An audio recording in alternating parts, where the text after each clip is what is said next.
Ayun guys, maglalason muna tayo ng walling ng neutralizer para bago palitadahan. Para bago makapag-perfect coating lalasunin muna natin ang pader. Bagong palitada kasi ito Kung maabot niya ng mga isang buwan na napader, pwede nang hindi lalasunin yan. Ano pa lang yan, 3 days yata. 3 days pa lang yan, kaya obligado tayong lasunin yan.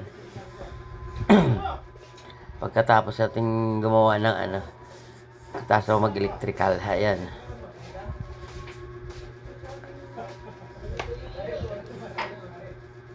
Nakapagkabit na ng 2 saksakan at saka isang ilaw.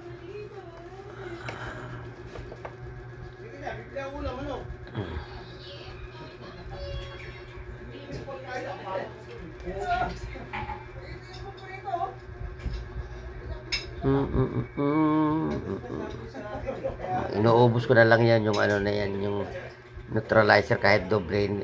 Kaya dinodoble ko na napadami ang aking timpla.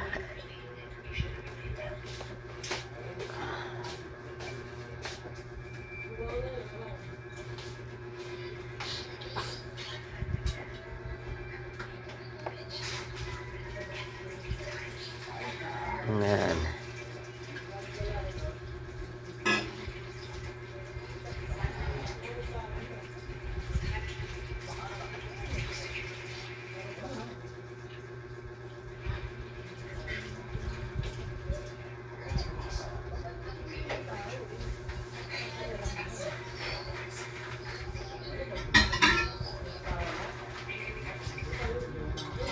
Lipat tayo sa may ilalim ng railing.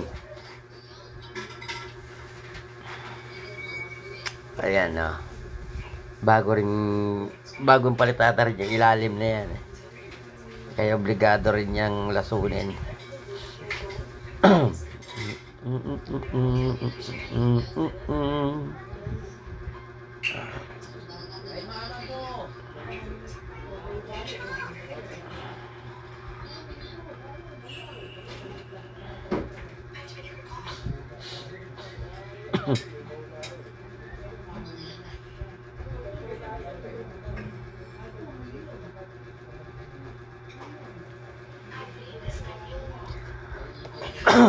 Ayan, kabila naman.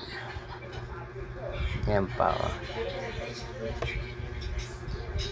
malapit na matapos. Kaya putiin mo na lahat yan bago i-gray.